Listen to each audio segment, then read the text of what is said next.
पार्थाय प्रतिबोधितां भगवता नारायणेन स्वयं व्यासेन ग्रथितां पुराणमुनिना मध्ये महाभारतम्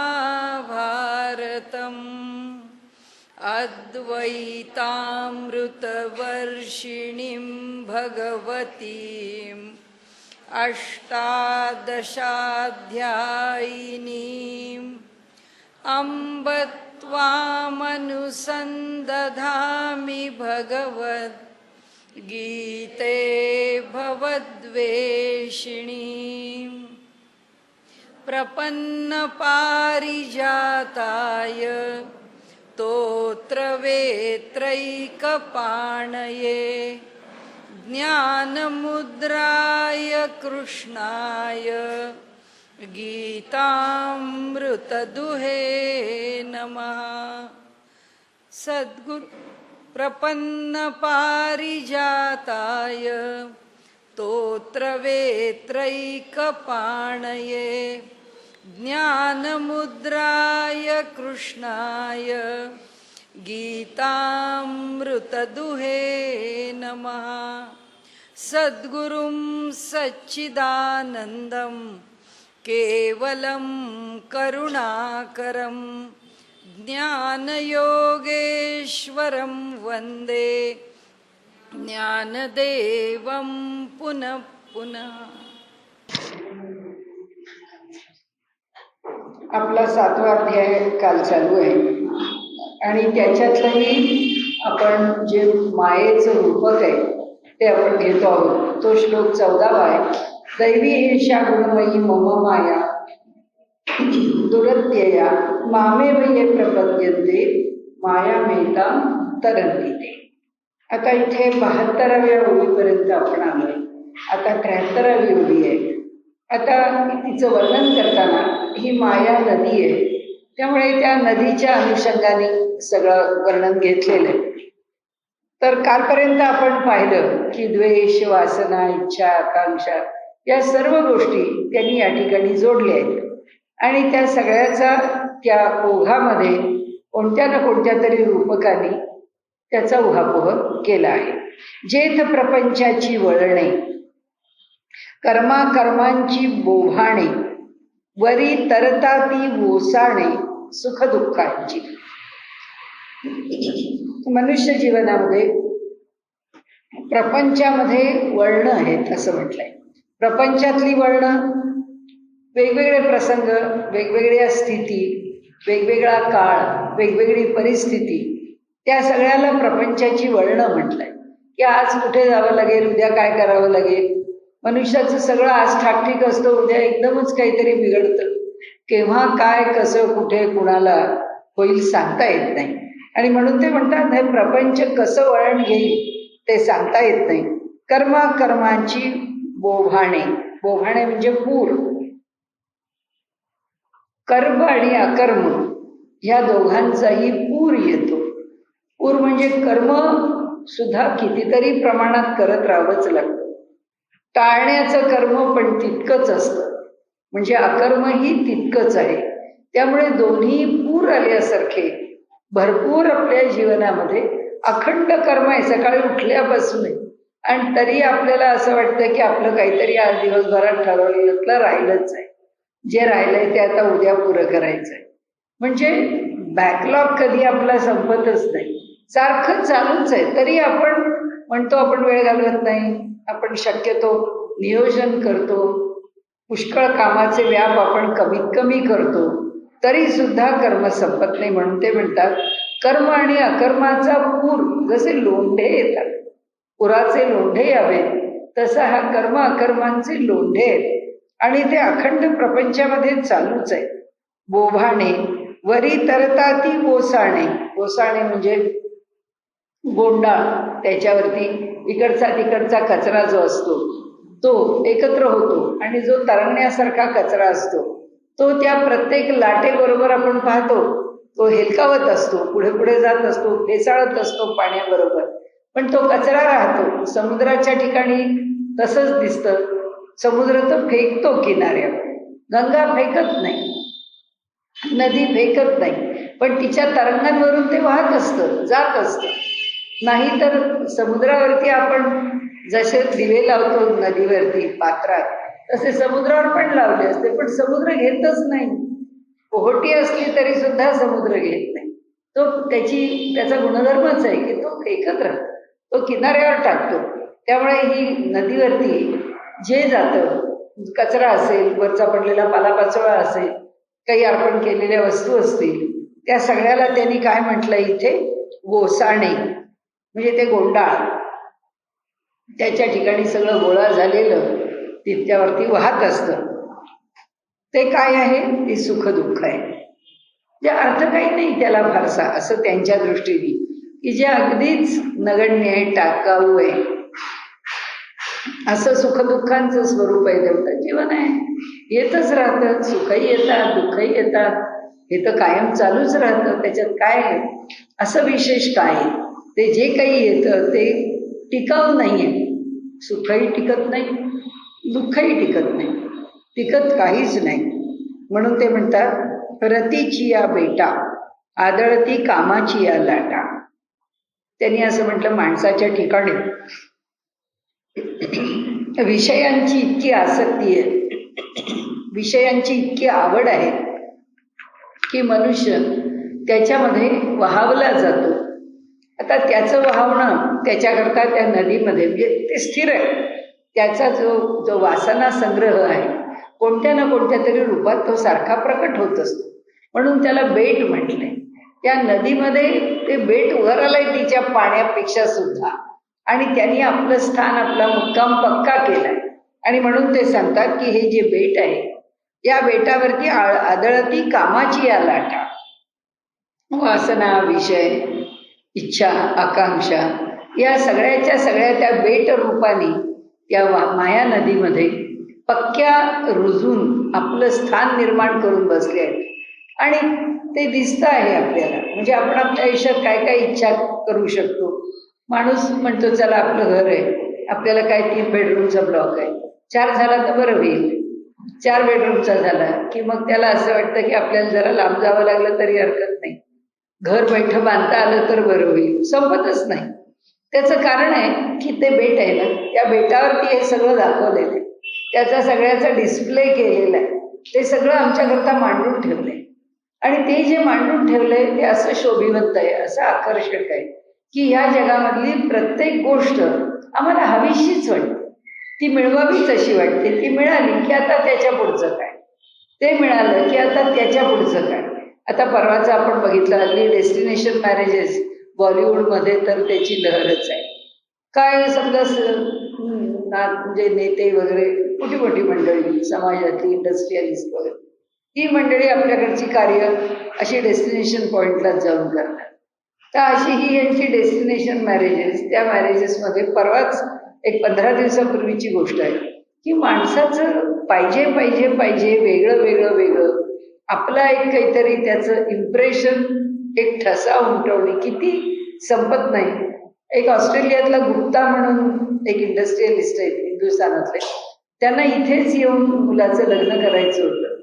तर त्या लग्नाकरता त्यांनी डेस्टिनेशन आवली, आवली ठरवलं, वाचलं असेल ना, 500 टन कचरा त्या लग्नाचा आवलीत करून ठेवला. म्हणजे किती माणसं बोलावली, किती लोकांची सोय केली, कशी सोय केली. त्यांनी सांगितलं 450 टन कचरा उचलता उचलता हैराण झालं, कारण हा संपवायचा कसा. अजून म्हणाले 50 टन कचरा. काय केलं असेल, 4 दिवस असतील, 8 दिवस असतील, 500 टन कचरा. म्हणजे मनुष्याला किती आकांक्षा आहे, किती मिळवावं, किती उपभोग घ्यावा, त्याला काही मर्यादा नाही आहे. म्हणजे आपण एक एक पाहत चाललो तर आपल्या लक्षात येतं की कितीही मिळालं तरी कमीच आहे, कितीही मिळालं तरी माणसाला कमी. आता साधा GST भरायचा, तर दोन्ही बाजूनी लोकांनी आपली सोय करून ठेवली की नाही, आम्ही बिल देतच नाही. म्हणजे आज तर मला आमच्या शेतकरी भांडारांनी सुद्धा सांगितलं की अहो आम्ही तुम्हाला बिल देत नाही. म्हटलं नाही, आम्हाला चालेल ना, आम्ही GST भरायला तयार आहे, त्यामुळे आम्हाला बिल चालणारच आहे. ते म्हणाले नाही, पण आम्हालाच नाहीये चालणार, कारण त्यांनाच पैसे ब्लॅक करायचे, त्यामुळे त्यांना नकोच आहे. म्हणजे गंमत कशी आहे बघा, की काहीही झालं तरी मनुष्य आपली त्याच्यातून वाट सोय शोधतच राहतो. कारण काय त्यांनी म्हटलं इथे, की ते बेटच आहे असं इतकं मोठं, की ते आम्हाला अनेक प्रकारच्या इच्छा, आकांक्षा, हौस मौज, मिळणारं सुख यात कुठेही कमतरता होऊ नये म्हणून कोणत्याही दिशेने आमची सोय पाहतच राहिलेली आहे. आणि म्हणून तिथे काय होतं म्हणाले, आदळती कामाची या लाटा, म्हणून त्याच्यावरती कामना वाढतच जातात. अमक्याने अमुक केलं त्याच्यापेक्षा माझं वेगळं, त्यांनी तसं केलं त्याच्यापेक्षा माझं वेगळं, म्हणजे संपतच नाही. म्हणाले जेथ जीव फेन संघाटा सैंध दिसे. अशा ह्या माया नदीवरती जीवरूपी फेन म्हणजे फेस, तर तो जो फेस आहे तो जीवरूपी फेन, संघाटा म्हणजे संघात, त्याचं एकत्रित असणं. किती जीव एका वेळी अनेक प्रकारचे जीव जन्माला येतच असतात आणि त्या जीवांचा संघात सारखा जन्माला येतो.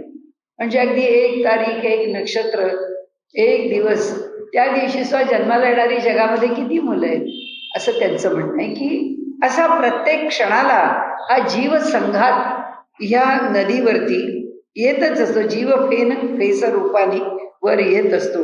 अहंकाराची या चळिया म्हणजे धारा, अहंकार बरोबर वाचलं ना, अहंकाराची या चळिया वरी मदत्रयाची या उकळिया, जेथ विषयोर्मीची या आकळिया उल्लाळे घेत. आता या ठिकाणी म्हटलंय की अहंकाराची या चळिया, अहंकार रूपी धारा प्रत्येक जीवाबरोबर आहे. काल आपण बघितलं तसं त्या अज्ञानातून तर जन्माला आलो, त्या अज्ञानातून अविद्या, अस्मिता हा पुढचाच त्याच्यातून निर्माण झालेला, ज्याला आपण पदार्थ म्हणू, वस्तू म्हणू, त्यातून निर्माण झालेली स्थिती म्हणू, गुण म्हणू, काय म्हणायचं असेल ते अहंकार त्या अविद्येमधून निर्माण झालेलं पहिलं उत्पादन आहे. त्याच्यातून पहिला अहंकार निर्माण होतो. म्हणून ते इथे अहंकाराची गोष्ट सांगतायत. अहंकाराची या चळिया, धार कशाची आहे किंवा एक प्रवाह कशाचा आहे, अहंकाराचा आहे. ही अहंकाराची धारा आहे.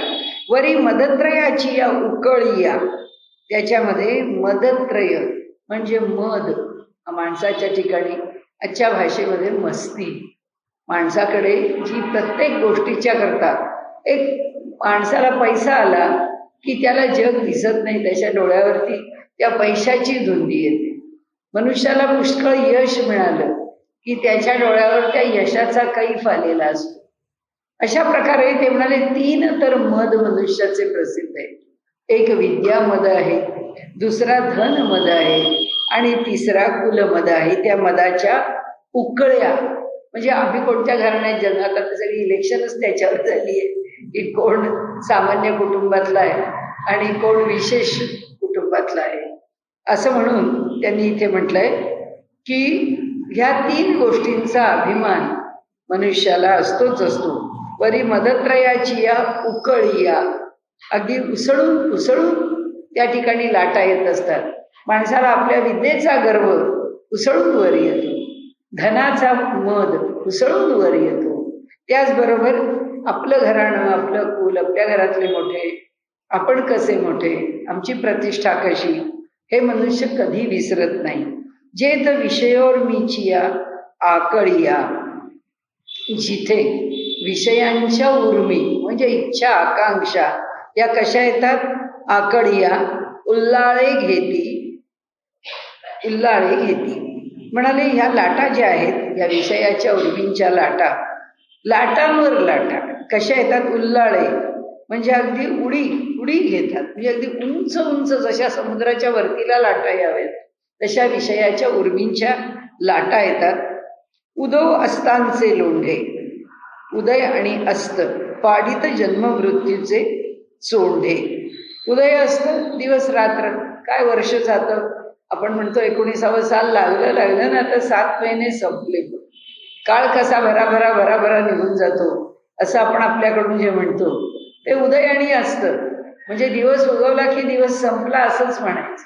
फक्त उद्याची गोष्ट बोलायची, उद्या हे आपण करूया, आणि आज दिवस उगवला की वाटतं अरे आज आता काही हे व्हायचं नाही, आता उद्या करू. ते संपतच नाही.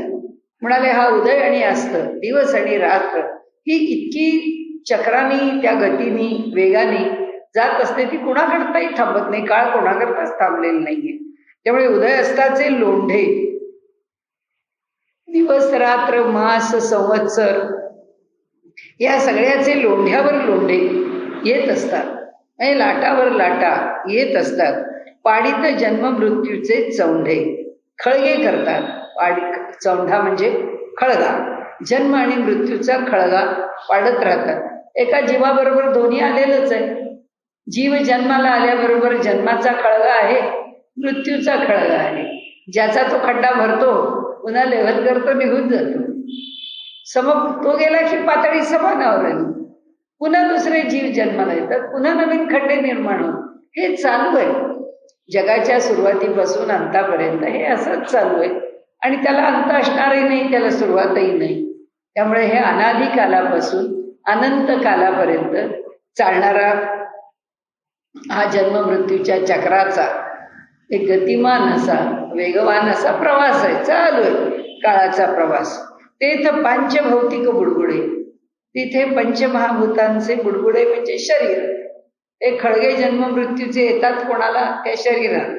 ती शरीर पांचभौतिक सृष्टी म्हणजे त्या पंचमहाभूतांच्या पासून हा जो देह धारण होतो त्यांच्या अष्टधा प्रकृती लक्षात आपण ठेवायचं की पंचमहाभूत हे त्याचं काय म्हणूया एक प्रतिनिधित्व आहे. बाकीच्या सर्व गोष्टी त्याच्यामध्ये अंतर्भूत आहेतच. पुरुष आहे, प्रकृती आहे, जीव आहे, चैतन्य आहे, कर्म आहे, प्रारब्ध आहे. हे सगळ्या गोष्टी पुन्हा तिथे जोडल्या. पण आता इथे थोडक्यात काय म्हटलं, हे पांचभौतिक बुडबुडे पंचमहाभूतापासून ही शरीर निर्माण होतात, होती जातात. जन्माला येतात, ही शरीर निर्माण होतात, निघून जातात. समोह विभ्रम भासे, मनुष्याच्या ठिकाणी दोन गोष्टी भासतात. मोहित होतो मनुष्य, संमोहित होतो, आणि विभ्रम भ्रमित होतो, भ्रांत होतो. त्याला कळत नाही कोणत्याही गोष्टीवर. आपण जर विचार केला आपल्या आयुष्यातल्या सुद्धा घटनांचा विचार करत चाललो तर त्यावेळी आपण असं करायला पाहिजे होतं का नव्हतं? याचं उत्तर आपल्याला शेवटपर्यंत देता येईल. हा भ्रम कधीच संपत नाही आणि त्या त्या घटनेच्या वेळी कोणत्या ना कोणत्या तरी मोहात आपण असतो आणि त्या मोहाने आपण निर्णय घेतो आणि मग तो निर्णय आपल्याला आयुष्यभर बरोबर आहे का नाही, बरोबर आहे का नाही, प्रत्येक गोष्टीवर तेव्हा असं केलं नसतं तर असं झालं असतं, हे कायमच संपत नाही. आपल्या आयुष्यामधल्या या घटना कधीच संपत नाही आणि त्याला कधी उत्तर मिळतं असंही नाही. पुष्कळ घटना अशा असतात की ज्यांची उत्तर आपल्याला कधी मिळत नाही. गिळित धैर्याची आविसे, आविसे म्हणजे आमिष, धैर्याची सात्विकतेची आमिष गिळून टाकतात. म्हणजे सात्विकता दूर होते. कुणामुळे? समोह आणि विभ्रमामुळे. आमचे जे सात्विक धैर्य आहे, सत्वगुणाचं लक्षण काय? धैर्य. तो धीरोदात्त आहे आणि त्यामुळे जे धैर्य आहे ते जेव्हा डळमळतं त्यावेळी सत्वगुण हल्लेला असतो. डळमळतं याचा अर्थच पहिला रजगुणाचा प्रवाह आहे, म्हणजे प्रभाव आहे. आणि रजोगुणाच्या प्रभावात येणारं अंतःकरण कसं आहे? तमाने आवृत्त आहे, कारण त्याच्यात तमोगुणाचा प्रभाव आहे आधीच आणि त्या प्रभावावरती रजोगुण प्रभावी झालाय. आणि म्हणून काय झाले? धैर्याचे आविसे गिळीत, त्यातले जे मासे आहेत ते आमच्या ठिकाणचं जे धैर्यरूपी असणारं जे आमच्या ठिकाणचं सत्व ते कोण गिळतात? आविसे गिळीत. म्हणजे त्या माशांनी ते आमिष गिळून टाकावं. तेच देवडे भावेत बोवत वळसे अज्ञानाचे. तिथे मग काय होतं? आमचं अज्ञान आहे, त्या अज्ञानाने आम्ही काय केलं? धैर्य संपवून टाकलं, म्हणजे सत्वगुणाला नष्ट करून टाकलं. तमोगुणाच्या प्रभावामध्ये रजोगुणाला आम्ही फोफावायला मदत केली किंवा त्याला संधी दिली, त्याला अवसर दिला, त्याला जागा दिली आणि मग तो रजोगुण वाढायला लागला. आणि त्याच्या मुळाची पायाशी कोण आहे? तमोगुण आहे, कारण आमचं अज्ञान आहे. आणि म्हणून ते म्हणतात अज्ञान काय करतं? तेच देवडे भोवत वळसे. वळसे म्हणजे भोवरे, त्याच्यामध्ये काय निर्माण होतात? देवडे म्हणजे वाकडे. आपण कृष्णाला म्हणतो ना की देहुडा. देहुडा का? 3 ठिकाणी वाकडा आहे म्हणून. त्रिभंग मूर्ती. उभा राहतो कसा कृष्ण? एकीकडे मुरली घेताना इकडे असा, पाय इकडे ठेवताना कमरेतून इकडे, आणि पाया करतात तिकडे असा तो 3 ठिकाणी त्रिभंग मूर्ती आहे त्याची. तो देहुडा कृष्ण आहे. तर तो जो देहुडा आहे म्हणजे तो वाकडा आहे, उभा. सरळ काही उभा नाही आहे, 3 ठिकाणी वाकडा असा म्हणाले तो उभा आहे.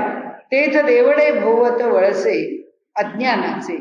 आणि ते भोवरे म्हणजे वेडे वाकडे भोवरे निर्माण होतात. ते कशाचे निर्माण होतात?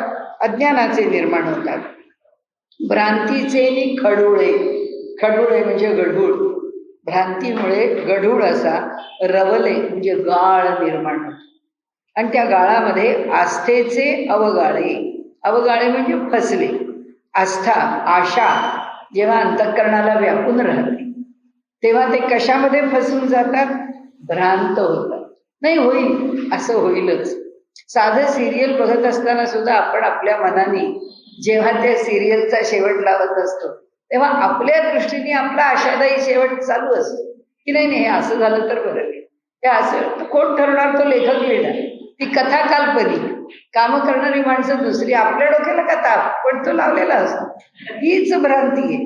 म्हणून भ्रांतीचे खडुळे रवले. त्या चिखलाचा असं गढूळ अशा चिखलाच्या ठिकाणी ते कसे फसतात? म्हणाले त्या गढूळ चिखलात, त्या दलदलीमध्ये. गढूळ म्हणजे आपण इथे खडुळेला शब्दशः अर्थ गढूळ, आपण दलदल म्हणू. त्या दलदलीमध्ये रवले म्हणजे गाळात. त्या दलदलीच्या गाळात फसत जातात.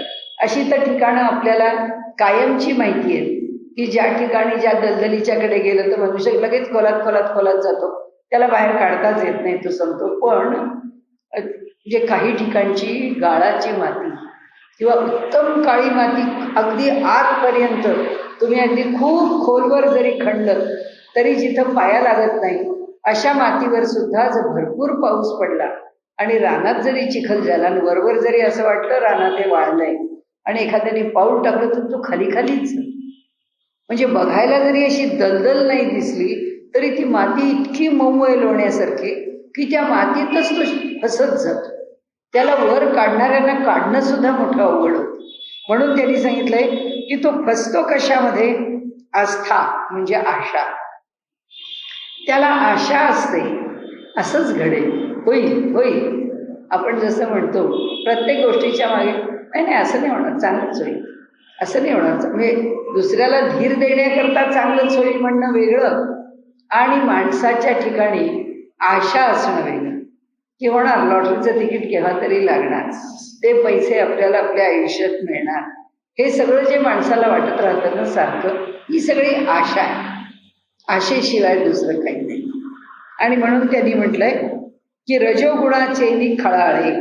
त्याच्यामध्ये रजोगुण जर प्रभावी झाला, खळाळतोय म्हणजे अगदी चांगला वेगाने नदीवरती त्या लाटा आहेत आणि त्या लाटा चांगल्या खळाळत एकावरती एक एकावरती एक अशा लाटा येत आहेत.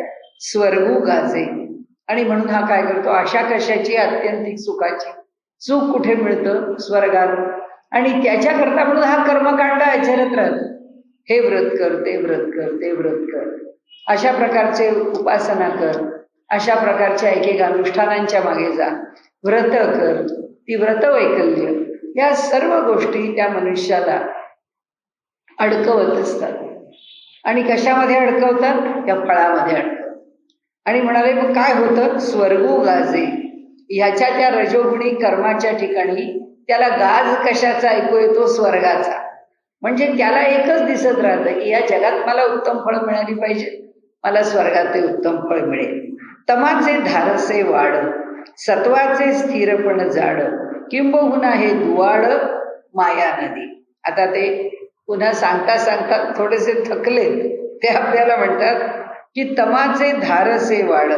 ही तमाची धारसे, धार, मोठी धबधब्यासारखी पडणारी धार आहे. ती कशी आहे? वाढ म्हणजे चांगली मोठी, चांगलीच मोठी धार आहे ती. की तमोगुण हा आम्हाला सोडत नाही. तमोगुणाचा आमच्यावरती इतका अंमल असतो, आमची आम्हाला सुद्धा कल्पना येत नाही. त्याने आपल्याला कळत नाही आपण असं कसं केलं. साध्या साध्या गोष्टीचा निर्णय आपल्याला काही काही वेळा करता येत नाही आणि आपल्याला असं वाटतं अरे हे असं कसं झालं, तेव्हा आपल्या लक्षात कसं नाही आलं. कारण तमोगुणाचं आवरण हे मनुष्याला त्यामध्ये अडकवून ठेवतं. म्हणजे ज्याला प्रेझेन्स ऑफ माइंड म्हणतो आपण एरवी, की आत्ता ही वेळ आहे, यावेळी नेमकं काय केलं पाहिजे. याकरता जाणीव किंवा जागृती कुणाची पाहिजे, सत्वाची, आणि त्याला साथ त्याच्या पाठोपाठ रजाची. त्याच्याबरोबर तम आला म्हणजे वाट लागली, कारण तो काही त्याला शहाण्यासारखं वागू देत नाही. तो त्याला अगदी अडकवून टाकतो, त्याची फजिती करून टाकतो.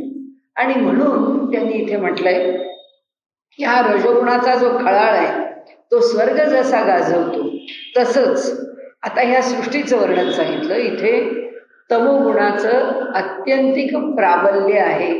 म्हणून तमाचे धारसे वाढ, चांगली मोठी धार आहे, चांगला मोठा प्रवाह आहे त्याचा. सत्वाचे स्थिरपण जाड, जाड म्हणजे गंभीर. समर्थांना आवडणारा शब्द आहे. कथा जाड करावी म्हणजे गंभीर कथा करावी, म्हणजे विषयात काहीतरी तथ्य असावं. नुसतंच कीर्तनकारांनी विनोद, गमती जमती गोष्टी, चेष्टा, लोकांना आवडेल तसं गाणं असं करू नये. विषय योग्य पद्धतीने सांगत पुढे जावा.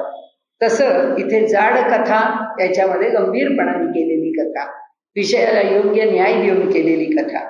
आता इथे स्थिरपण जाड, स्थिरपणाचं गांभीर्य काय. स्थिरपणाचं गांभीर्य म्हणजे गभीर म्हणजे खोल, आणि गंभीर म्हणजे सुद्धा खोल. हा मनुष्य गंभीर आहे. गंभीर आहे याचा अर्थ तो काही बोलत नाही, चालत नाही. इंग्रजीमध्ये त्याचं भाषांतर करून आपण सिरियस असं करतो, जो गंभीर आहे. मराठीमधला गंभीर किंवा संस्कृतमधला गंभीर हा त्याच्या चेहऱ्यावरून त्याच्या अंतःकरणाची खोली कळूच शकत नाही. असा आहे तो. गंभीर आहे, खोल आहे, त्याचा विचारही खोल आहे आणि त्याचं एकूण प्रवृत्ती पण खोल. म्हणजे लोक म्हणतात ना की मोदींच्या डोक्यात काय चाललेलं आहे ते काही कळत नाही, असं म्हणल्यावर त्यांनी उत्तर चांगलं दिलं. ते म्हणाले मी काय रोज करतो, मी काय रोज बोलतो, मी काय विषय तुमच्या समोर आणतो, जर म्हणाले ह्याचा अभ्यास जर तुम्ही थोडे दिवस केलात तर काय बोलल्यानंतर काय घडतं हे तुम्हाला कळायला लागेल. म्हणजे म्हणाले पुढे माझं वागणं तुम्हाला काही अनाकलनीय वाटणार नाही. कशाकरता मी कोणता स्टार्ट घेतो, कशाकरता मी कशी सुरुवात करतो तुमच्या लक्षात येईल. पण समोरच्याला मात्र ते कोडं आहे असं वाटतं. ते म्हणाले या लोकांचा पत्ता लागत नाही, ते लोक काय विचार करतील, काय करतील, काही पत्ता लागत नाही. आणि म्हणून त्यांना त्यांनी स्थिरपण गभीर म्हटलंय, जाड म्हटलंय. स्थिरपण म्हणजे सत्वगुण. म्हणजे ह्या माया नदीमध्ये सत्व सुद्धा अत्यंत खोल आहे आणि तमोगुण सुद्धा चांगला धो धो धो धो असा भोंगावत त्याचा जो त्याची धारा, प्रवाह किंवा त्याचा ओघ वाहतोय, फार वेगाने वाहतोय. आणि म्हणून ते म्हणतात किंबहुना हे दुवाड माया नदी. याच्यापेक्षा सोप्या शब्दात सांगतो म्हणाले, ही माया नदी ओलांडणं फार कठीण आहे. पै पुनरावृत्तीचे उघडे, झळंबती सत्यलोकीचे हुडे, धाये गडबडती धोंडे ब्रह्मगोलकाचे. परंतु म्हणाले जेव्हा पुनरावृत्तीचे उघडे, जेव्हा पुनरावृत्ती म्हणजे पुनर्जन्माच्या लाटा जेव्हा पुढे यायला लागतात, त्या लाटा जेव्हा वर वर यायला लागतात त्यावेळी झळंबती सत्यलोकीचे हुडे.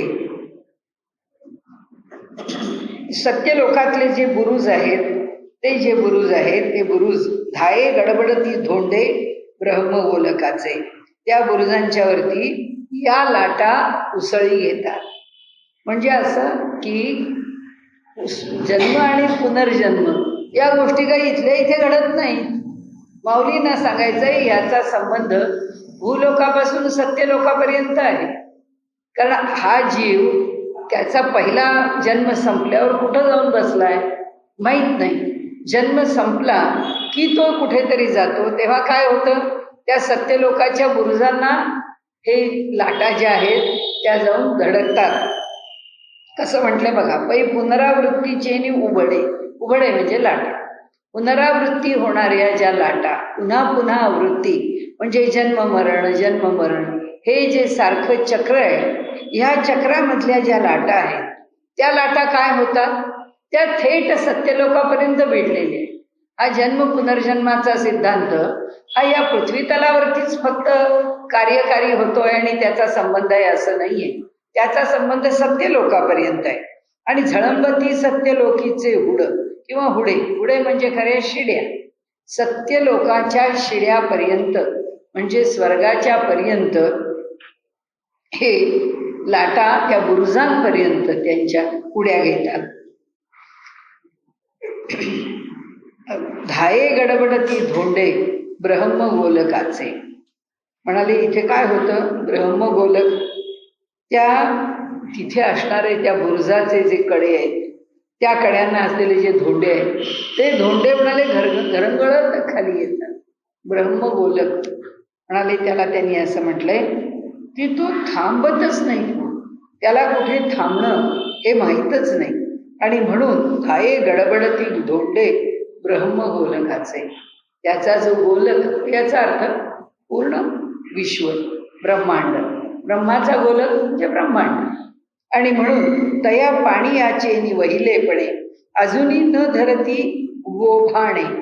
त्या पाण्याच्या वेगाला इतका पूर आहे, आपण अनुभवतोच आपल्या आयुष्यात. हा सगळा रेटाच इतका जबरदस्त आहे की त्या रेट्यामध्ये आपल्याला काय करायचं आहे हे सगळं बाजूला करून आपलं आपण ठरवलं आणि त्या दिशेनेच फक्त चालत राहिलं, बाकीच्या गोष्टींना नाही पाहिलं, तरच आपलं जीवन आपल्या पद्धतीने चालू शकतं आणि त्याला स्थैर्य मिळू शकतं. कारण माया नदी इतकी वेगवान आहे, ती आपल्याला रोज एका गोष्टीच्या मागे धावायला लावते. नवीन नाटक आलं, चला आजच्याच तिकीट काढलं पाहिजे, नवीन सिनेमा आला 4 दिवसात पाहायला पाहिजे, कुणाचं तरी खूप छान गाणं आहे, आपण ऐकलं, सगळी आवड आहे आपल्याला. आवड नाहीये असं नाही, सगळ्याची आवड आहे. सगळं चांगलं आपल्याला आवडतं. कुणाचं चांगलं व्याख्यान आहे, कुठे चांगला एखादा कार्यक्रम आहे, टीव्हीवर कुठे एखादा चांगला कार्यक्रम, काय आवडत नाही आम्हाला? मला सगळं आवडतं. जे पण ते सगळं जरी चांगलं असलं तरी त्यांनी ते म्हटलंय तसं की तया पाणीयाचे वहिलेपणे इतका जबरदस्त रेट आहे, इतक्या वेगाने या सगळ्या गोष्टी आमच्या पुढे येऊन थडकतायत की ह्या येऊन थडकलेल्या या गोष्टी आम्ही काय करायचं? यात किती फिरायचं, किती वेळा फिरायचं, किती काळ फिरत राहायचं, कशाकरता वेळ? आयुष्य थोडं आहे, पण हे येणारं सगळं भरपूर आहे. या प्रत्येक गोष्टीला आपण दाद नाही देऊ शकत, या प्रत्येक गोष्टीच्या मागे आपण नाही धावू शकत. तर या पाणी याचे वहिलेपणे अजूनही न धरती ओभाणे. हा पूर अजून सुद्धा म्हणाले या पुराला कुठेही रोखलं जात नाही किंवा त्याचा वेग कमी होत नाही किंवा तो थांबत नाही, कमी होत नाही. काय करावं म्हणाले? तो सारखा या वेगातच आहे, सारखा रेटा आहे आमच्या मागे.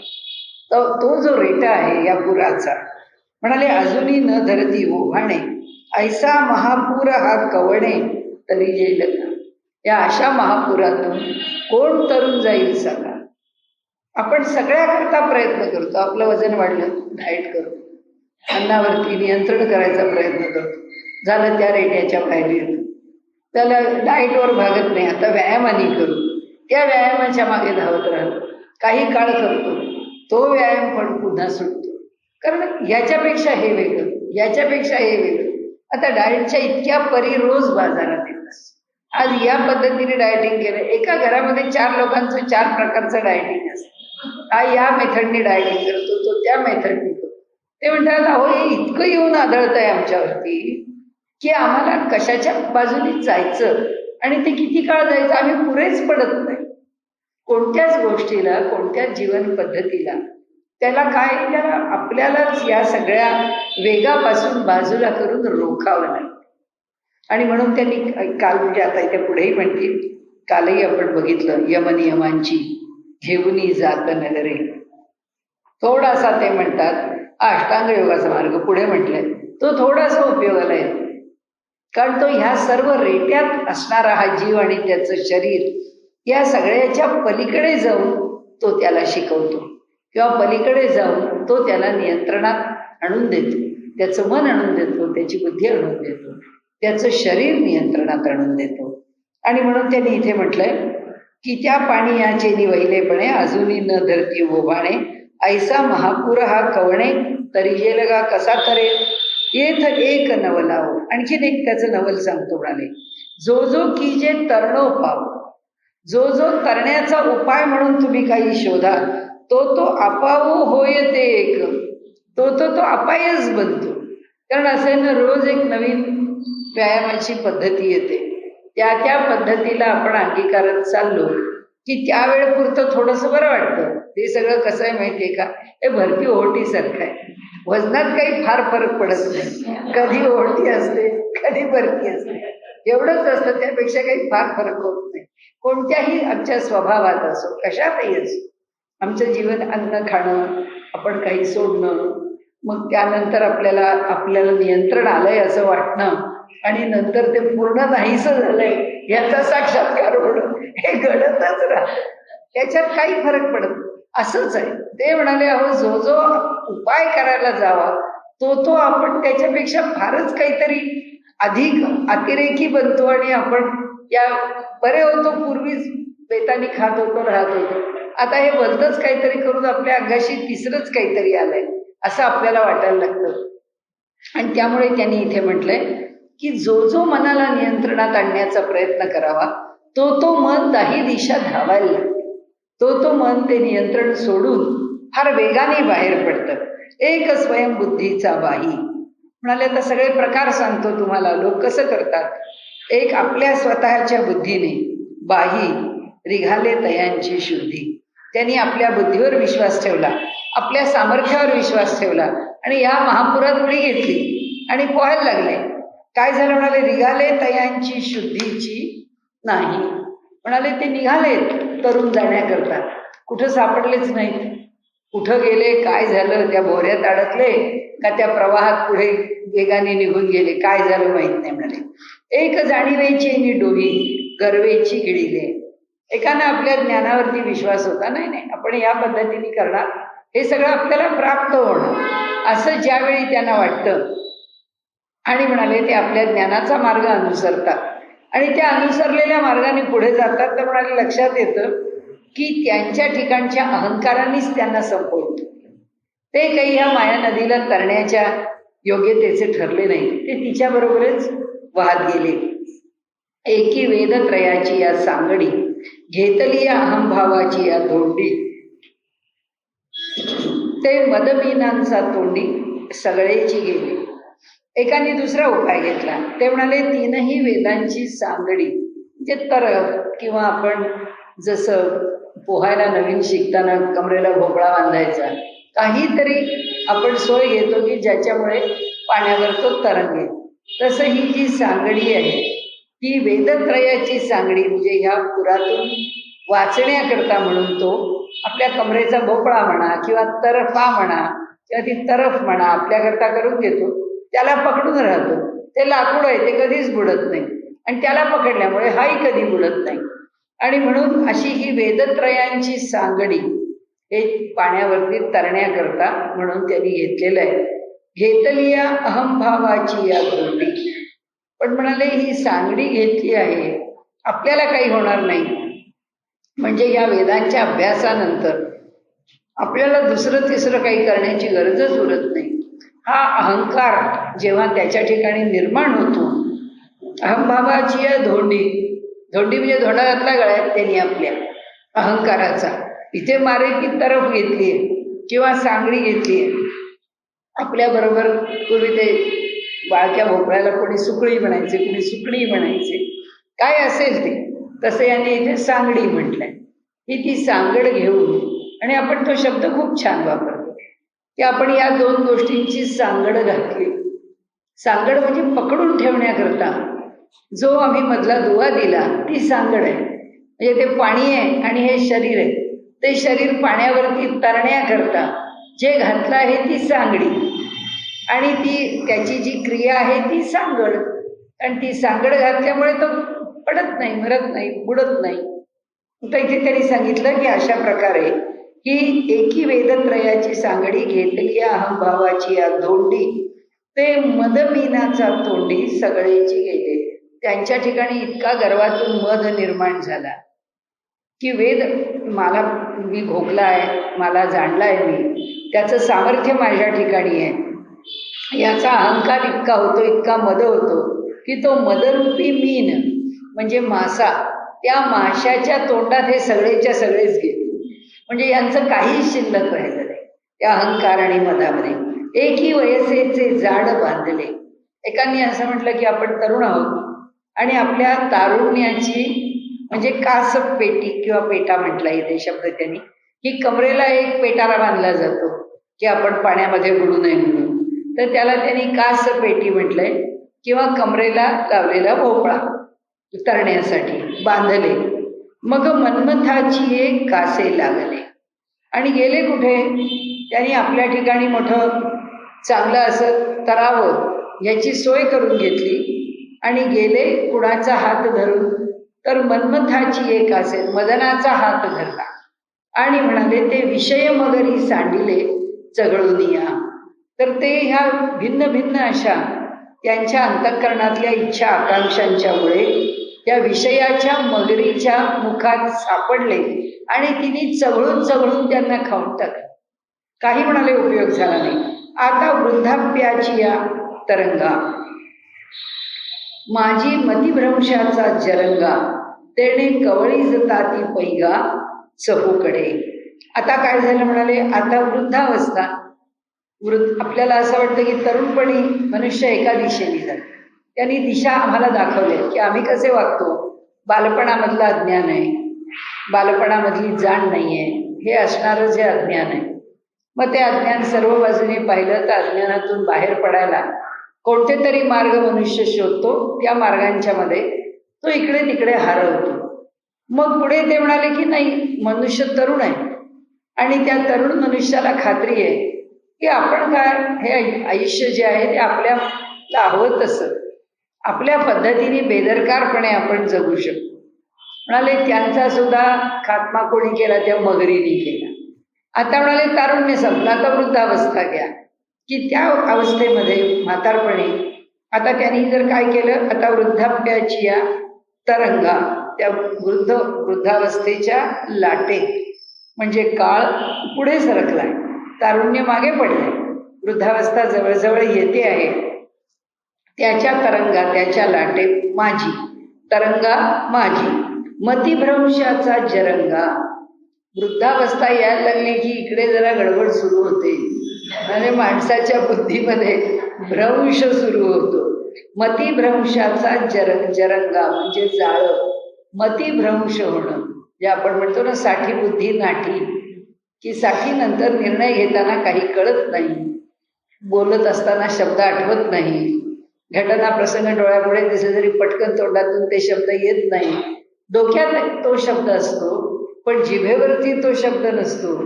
म्हणजे मेंदू आणि इंद्रिय यांचं कोऑर्डिनेशन कमी होतं, कारण मेंदू फार वेगाने चालतो आणि इंद्रिय त्या वेगाने चालत नसतात. आणि वृद्धकाळ जसा यायला लागतो तशी तशी बुद्धीची परिपक्वता येत जाते आणि त्या परिपक्व बुद्धीला सगळ्या गोष्टी झटकन कळतात. आणि त्यामुळे चार वृद्ध बोलायला लागले तर त्यांच्यामध्ये चांगलं सामंजस्याने बोलणं होण्यापेक्षा सामंजस्य दूर राहतं आणि त्यांच्यामध्ये वादविवाद सुरू होतो. कारण काय, यालाही कळलेलं आहे त्यालाही कळलेलं आहे आणि सगळ्यांनाच कळलेलं आहे आणि ते मला आधी कळलंय म्हणून तो आग्रह करतो. त्याला कळल्यानंतर त्याचा मुद्दा मांडताना ह्याला वाटतं अरे मला कळलंय त्याच्यापेक्षा माझं काहीतरी विशेष आहे हा मांडतो. म्हणजे वृद्धावस्थेमध्ये एकमेकांना समजून घेणं किंवा एकमेकांशी सामोपचाराने वागणं अवघड असतं. वृद्धावस्थेमध्ये हा जो भ्रम आहे हा भ्रम बाहेरून होत नाही, हा भ्रम आतमध्येच होतो. इंद्रिय आणि मेंदू, त्याच्याकरता मेंदूवरती बर्फच ठेवायला पाहिजे, त्याच्याशिवाय काही दुसरं खरं नाही. कारण तो शांत राहिल्याशिवाय काय इंद्रिय करतील ते करू दे, किती सावकाशीने करतील ते करू दे, त्याला प्रत्येक गोष्टीची घाई असते. कारण त्या क्रियेच्या पेक्षा ह्याचा मेंदू कितीतरी आधी त्या क्रियेत जाऊन पोचलेला असतो. आणि त्यामुळे ती क्रिया जोपर्यंत होत नाही तोपर्यंत त्या मेंदूच्या ठिकाणी ती काही बेचैनी आलेली की आता योग्य ते कर्म हाताने घडूच देत नाही. ते घडतच साधं चिमट्यानी पातेलं धरलं की ते पडतं, हातातली वस्तू खाली पडते. त्याचं कारण काय? कोऑर्डिनेशन नाही. त्याचं कारण एकच आहे, त्या दोघांच्या मध्ये सुसंवाद नाही. तो सुसंवाद दोन्ही पातळीवर व्हायला पाहिजे. तो होत नसतो. म्हणून मनुष्याला या सगळ्याला तोंड द्यायचं. गरम आहे, दूध आहे, आपल्याला ते उतरवायचं आहे, शांतपणाने ते धरलं, थोडं खाली ठेवलं, मग असं करायला पाहिजे. मी पटकन घेतलं, ते पटकन घेतलं की संपलं. ते तिथेच गडबडलं. कारण काय आहे, त्यांनी म्हणून सांगितलं की वृद्धावस्था आली की हा एक मोठा समस्येचा भाग समोर तोंड उघडून हा वाचून उभा असतो. माझी मतिभ्रंशाचा जरंगा, मतिभ्रंश होण्याचं जाळं जणू त्या वृद्ध काळावर फेकलेलंच असतं. तेने कवळी जाता ती पैगा चहूकडे. आणि हे जाळं एका ठिकाणी नाही, ते त्याच्या जीवनाला पूर्ण व्यापून असतं. सर्वदूर ते जाळं पसरलेलं असतं. मुलं बाहेर निघाली, नाही नाही मला पण यायचंय. आता त्यांच्या वेगाने हा कुठं चालणार आहे? मग मुलं म्हणणार बघा या म्हाताऱ्या माणसांना हौसच जास्त नाही, यांना हालचाल करता येते तरी यायचं कशाला आपल्याबरोबर, काय आपल्या स्पीडनी यायला शकणार आहे.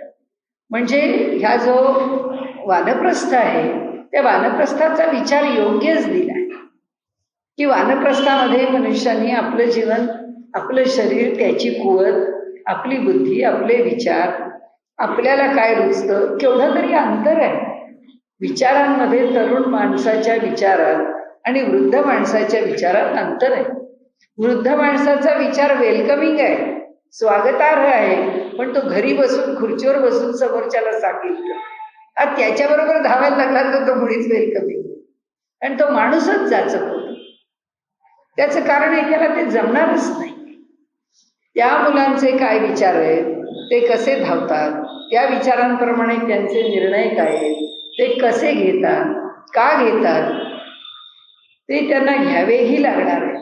पण त्याच्यातले धोके किंवा त्याला दिलेले पर्याय तो म्हातारा माणूस सांगू शकतो. ते भगवंतानी जसं सांगेन गोष्टी युक्तीच्या चार, तसं म्हातारपणी आपल्या जागेवर बसून मुलांना काय सांगायचं ते सांगावं. त्यांच्या बरोबरीने धावण्याचा प्रयत्न येतच नाही, तितकं धावता येणारच नाही. कारण वयाची जी मर्यादा आहे ती त्याच्या शक्तीची मर्यादा ठरतेच. आणि म्हणून ते सांगतात की हे जाळं सगळीकडे पडलेलं आहे, समाजात सुद्धा सर्वदूर पडलंय. म्हणजे त्यावेळी मी नाव सांगत नाही, पण उत्तम तमाशा डान्सर एका कार्यक्रमाला माझ्या शेजारीच बसल्या होत्या. त्या मला म्हणाल्या, बघा ही सगळी मुलं आहेत ना, ही लहानपणापासून माझ्याकडे येतात, मला नेहमी ताई ताई ताई म्हणून मला मदत करणारे. आता मला जाता येत नाही, माझ्या घरापर्यंत जायचं तर मला एक रिक्षा कोणीतरी करून दे. कोणी म्हणाले माझ्या समोर येत नाही.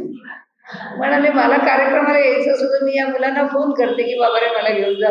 काय घेऊन जातील, आणून सोडतील, मला रिक्षाही करून देतील. पण त्या म्हाताऱ्या वयामुळे जी वागण्याची चमत्कारिक वृत्ती झाली असते ती त्यांना जाचक होते. त्याला काय, या माणसाला 10 वेळा त्याला पकडून ठेवायचं असतं आणि तो तेच त्या माणसाला सांगत राहायचं. तर ते कुठं पण वेळ आहे, आता तुमचं एवढं करून दिलं ना, झाला विषय संपला, माझ्या मागे 10 काम आहेत. पण ते त्या वयात समजत नाही. तो वेग आणि वृद्धत्वाचा वेग ह्याच्यामध्ये महत् अंतर आहे. म्हणून ते म्हणतात हे जाळं सर्वदूर पसरलेलं आहे. कसे आपण त्याच्यातून शिताफीने पार पडते ईश्वराची कृपा, नाही तर माणसाचं काय काय होईल काही सांगता येत. म्हणून म्हणाले आणि शोकाचा कडा उपडत. आणि म्हणाले आता दुसरं, आणि शोकाच्या कडा उपडत, आणि शोकाच्या काठावर उपडत म्हणजे आपटत. क्रोधाचा आवर्ती दाटत, क्रोधामध्ये गुरफटून. म्हणजे पहिल्यांदा काय, कोणत्या तरी गोष्टीचा शोक झाला, दुःखात भागत नाही, तर सारखं ते त्यांना माझ्या पायाने मला चालता येत नाहीये, माझा गुडघा सारखा दुखतो आहे, मला नीट ऐकू येत नाहीये. जी काही तक्रार असेल त्या तक्रारीचा सारखा शोक आहे. कारण तो ऍक्सेप्टन्सच नाहीये. आता वृद्धावस्थेत ऍक्सेप्टन्स नाही हे कळतं, पण त्या राहुल गांधीची एवढी टीका का होते? तर त्याचं कारण असं की त्याला याच वयात ऍक्सेप्ट करता येत नाही. आणि जे वास्तव मोदींच्या भाषेमध्ये 135 करोड लोक 135 करोड लोकांनी मान्य केलं आहे की आम्ही निवडून दिलंय आणि हे मोदी निवडून आले, पण त्या बिचाऱ्या राहुल गांधीला मान्य होत नाही. आता काय करणार? माणसं मागे कुठे पडतात? ऍक्सेप्टन्स कोणत्याही काळामध्ये असावाच लागतो. आता फार ते 4 पानी पत्र लिहिलंय ते इलेक्शनचं भाषणच आहे. सगळ्या टीका ज्या प्रचाराच्या वेळी केलेल्या होत्या त्या सगळ्याच टीका पुन्हा लिहिल्या. पुन्हा त्या इलेक्शन कमिशनवरचे दोष, पुन्हा नरेंद्र मोदींच्यावरचे दोष, पुन्हा काँग्रेसचे लोक कसे. पण मोठा चतुर आहे, त्यांनी असं म्हटलं की जी हार झाली काँग्रेसची त्यात काही मी एकटा जबाबदार नाहीये, माझ्याबरोबर बाकीचे पुष्कळ काँग्रेसवाले लोक जबाबदार आहेत. म्हणजे स्वतःच्या अंगावरती पडलेली जबाबदारी म्हणा किंवा ते जे घोंगडं पडलं अंगावर येऊन ते त्यांनी आपलं दुसऱ्याच्या अंगावर फेकून दिली. इथे त्यांनी सांगितलंय की हे असा एखाद्या गोष्टीचा जेव्हा शोक होतो तीच गोष्ट मनुष्य का पुन्हा पुन्हा याचाच उल्लेख करतो, त्याच्या बाहेर त्याला येत आहे. चला द्या सोडून आणि पुढे जाऊ आपण. ठीक आहे, आपण हारू दे ना, काय बिघडलं, चांगली कामं करून पुढे जाऊ. पण तिथेच घाण्याचा बैल जसा तिथेच फिरत राहतो तसं त्याच चक्रात त्याच विचारात माणूस फिरत राहिला तर शोकाशिवाय दुसरा हाताशी येत नाही. आणि म्हणून ते म्हणतात तो सारखा शोक करत राहतो दुःखद परिस्थितीचा. त्या कड्याच्या काठावरती आपटत राहणं क्रोधाचा आवर्ती दाटत. त्या शोकातून दुसरा परिणाम काय निर्माण होतो? माऊलींनी ती साखळी सांगितली की मुळामध्ये शोक आहे. शोक कशाचा? जे आपल्या मनाप्रमाणे घडलं नाही त्याचा. तो शोक झाला आणि तो पुन्हा पुन्हा त्या कड्यावर आपटत राहिला. याचा अर्थ पुन्हा पुन्हा त्या माया नदीच्या तीरावरती, प्रवृत्तीच्या तीरावरती त्या शोकाची भूमिका सारखी सारखी प्रकट होत राहिली तर काय होतं म्हणाले? क्रोध. पुढे संताप यायला लागतो, माणसाचं संतुलन बिघडून जातं. क्रोधाचा आवर्ती दाटत, क्रोधामध्ये तो गुरफटून जातो. दाटत म्हणजे गुरफटतो. आपद गिधी चुंबी जत उधवला ठाई. नाही चुकलं, चुंबी जत बरोबर आहे ना. चुंबी जत उधवला ठाई म्हणाले. इथे जिथे जिथे उधवला निर्माण झाला. काय? आपदा म्हणजे आपद म्हणजे परिस्थिती. आता हा या माया नदीत आहे.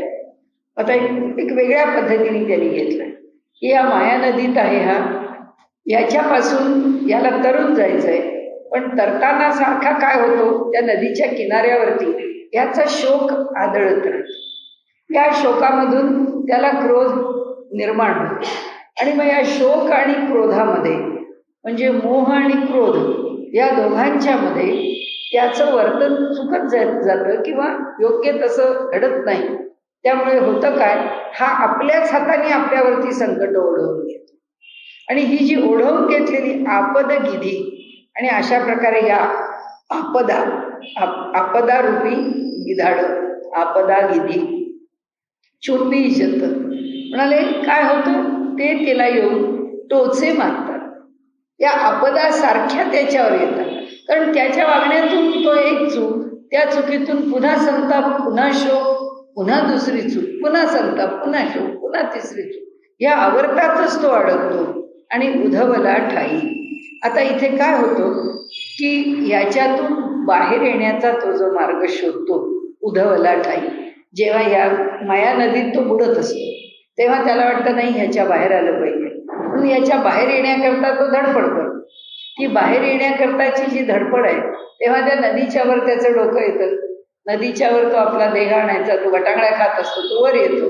तो वर आला की आपदा रूपी गिधाड त्याला टोचत राहतो.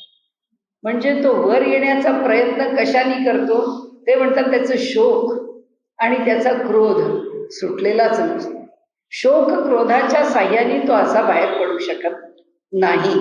आणि म्हणून ते म्हणतात पुढे की उधवला ठाई मग दुःखाचेनी बरबट बोंबले पाठी मरणाची ये रेवे रेवले, ऐसे कामाची ये कासे लागले, ते गेले वाया. मग दुःखाचे नि बरबट बोंबले. म्हणजे ते म्हणतात की त्या दुःखाच्या गाळात तो फसतच जातो. त्याला ते दुःख आता त्याला वेगळा मार्गच राहत नाही.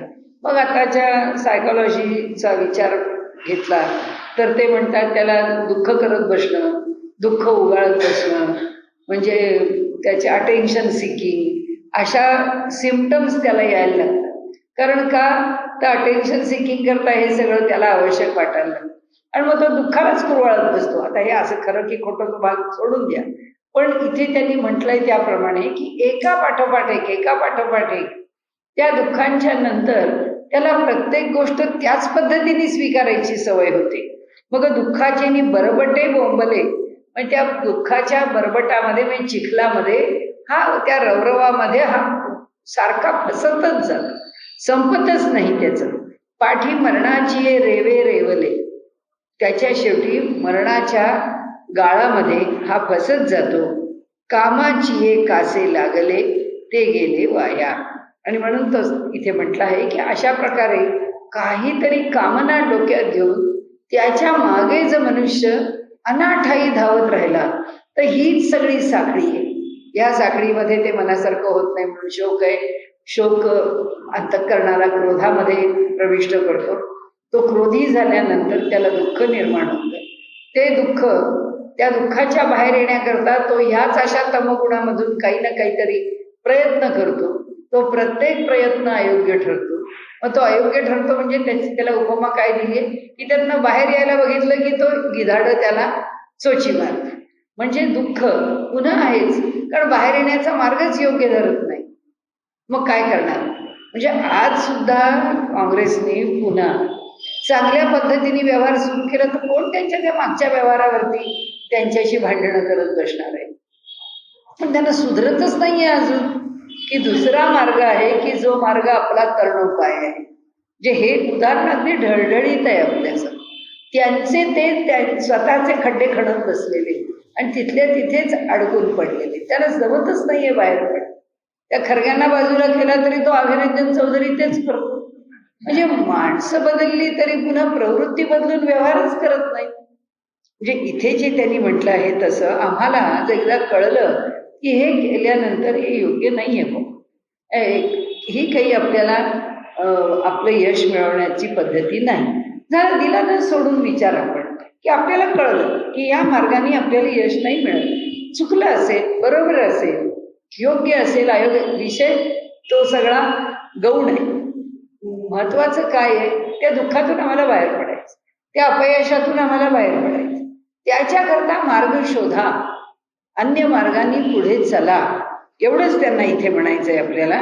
आणि ते म्हणतात की अशा तऱ्हेने सारख्याच कामना करत राहायच्या, सारखंच कामनांच्या मागे धावायचं, सारख्याच त्या पूर्ण होत नाहीत म्हणून दुःख करायचं. ही आवर्त किती काळपर्यंत चालू ठेवणार? ह्याच आवर्तात जर फिरत राहिला मनुष्य तर तो काही त्याच्या बाहेर येऊ शकत नाही. त्या दुःखाच्याच रवरवामध्ये तो तसाच पुढे जातो. विषय सोडला ते. एकी यजन क्रियेची पेटी. काहींनी काय केलं म्हणाले, यजन म्हणजे यज्ञ, यज्ञाच्या क्रियेची पेटी पोटाला बांधली.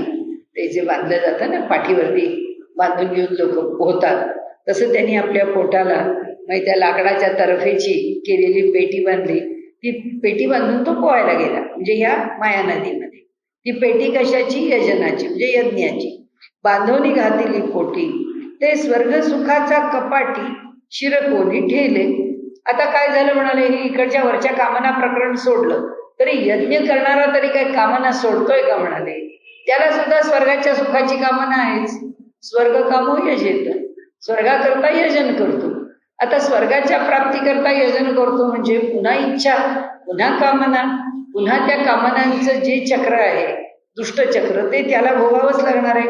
मग काय होतं म्हणाले की ते स्वर्ग सुखाचा कपाटी, स्वर्ग सुख नावाची कपार, त्या कपारीमध्ये शिरकोने ठेले, अडकून पडतात, त्याच्या बाहेर जाऊ शकत नाहीत. एकी मोक्षी लागावयाची या आशा, केला कर्मबाह्यांचा भरवसा. एकाच्या मनात म्हणाले मोक्षच मिळवायचा, त्यांना या कर्माचं फल सुख यातलं काही मिळवायचं नाहीये.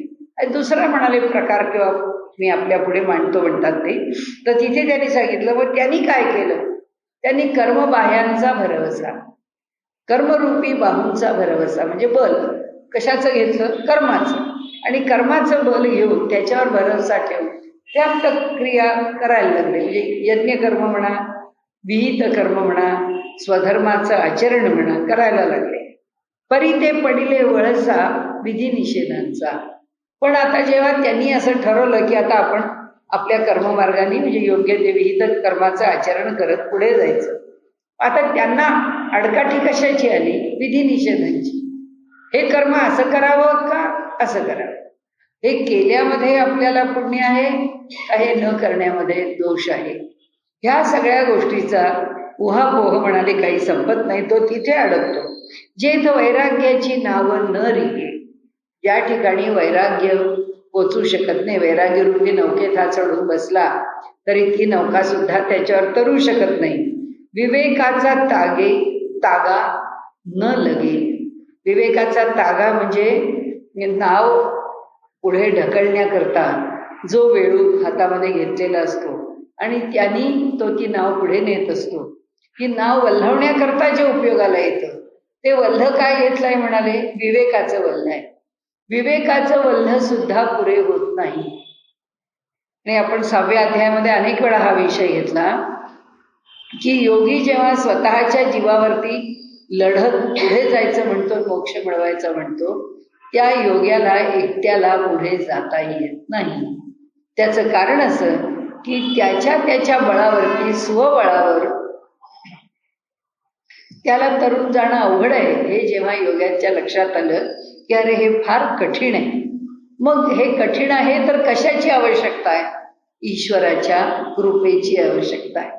म्हणून योग मार्गामध्ये क्रियायोगाचं पहिलं सूत्र आहे तपस स्वाध्याय ईश्वर प्रणिधानानी क्रियायोग. हा तप पाहिजे, स्वाध्याय पाहिजे, आपला अभ्यास पाहिजे आणि मुख्य म्हणजे ईश्वराची कृपा पाहिजे. ईश्वराच्या कृपेशिवाय मनुष्य पुढे जाऊ शकत नाही. आणि म्हणून त्यांनी सांगितलं की त्याशिवाय पुढे जाणं खरं नाही. जेथ वैराग्याची नावं न रिगे विवेकाचा तागा न लगे. विवेकाचा वेळूला तर त्या पाण्याचा काही थांगच लागत नाही.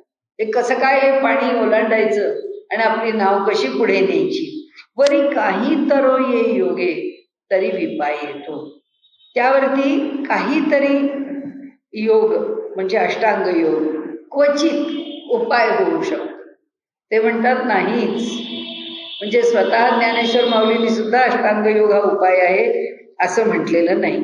ऐसे जीवाची ये अंगवणे ये माया नदीचे उतरणे हे कासयासारखे बोलणे म्हणावे पा. आता अशा प्रकारे जीवाच्या अंगवणे म्हणजे सामर्थ्य, अंगवणे म्हणजे हे सगळं शब्द एका पद्धतीने आलेत. अंगवणे, माजवणे, कालवणे म्हणून ते कालवण झालंय. म्हणजे हे कालवणाला काय म्हणजे भाजी आहे किंवा ते रस आहे की जो तो कोरडा भात आहे, ती कोरडी पोळी आहे, ती कोरडी भाकरी आहे, ती कशात कालवता येईल, कालवता येईल कशी सैल होईल आणि ती गिळण्याला योग्य होईल. त्याच्याकरता कालवण म्हणजे ते कालवण्याकरता त्याच्यामध्ये कालवावं काय की जे घालून तो पदार्थ खाता येईल म्हणून कालवण. माजवण, माजवण म्हणजे मुरवण म्हणजे आपल्याकडे आपण विरजण जे म्हणतो की सगळे जण बघा कसे विरजणे, पुन्हा ते जणच आहे शेवटी. तर ते विरजायचं काय आहे, ते दूध, आणि त्या दुधाला जे लावलं दही त्याच्यामुळे काय होणार आहे, ते दूध विरजणार आहे. म्हणजे विरज म्हणजे त्याच्यामध्ये होणारा जो बदल आहे विशेषत्वाने रजोगुणाचा प्रभाव आहे त्याच्यामध्ये. विरज ज्याच्यामध्ये विशेषत्वाने बदल आहे ना, तो जबरदस्त बदल आहे दुधाचं दही हा, म्हणून विरजणे. माजवण, माजवण म्हणजे जसं फडफडून येतं ना तसं माजवण शब्द घेतलाय विरजण्याला. की माजवण म्हणजे मूळ दूध आहे आणि त्या दुधाला माजवण घातलं की ते चांगलं घट्ट होऊन येणार आहे. किंवा कशालाही माजवण घाला, म्हणजे जनावरांना सुद्धा त्यांच्या अन्नामध्ये माजवण घालतात. म्हणजे पुष्कळ जर त्यांच्याकडनं काम करून घ्यायचं असेल तर जे घातल्याने त्याला जोर येतो, ताकद येते, क्रियाशीलता वाढते, त्याला माजवण म्हटलंय. तसं इथे अंगवण म्हटलंय. अंगवण म्हणजे अंगाचं सामर्थ्य, अंगामध्ये बळ, त्याच्यामध्ये रजोगुण प्रभावी. रजोगुणाला इथे प्रभावी केलं वण शब्दामध्ये. वण प्रत्यय हा रजोगुणाचा दर्शक आहे, की अंगामध्ये सामर्थ्य म्हणजेच हालचाल करण्याची ताकद, म्हणजेच रजोगुणाचा प्रभाव. म्हणून इथे म्हटलं अंगवण.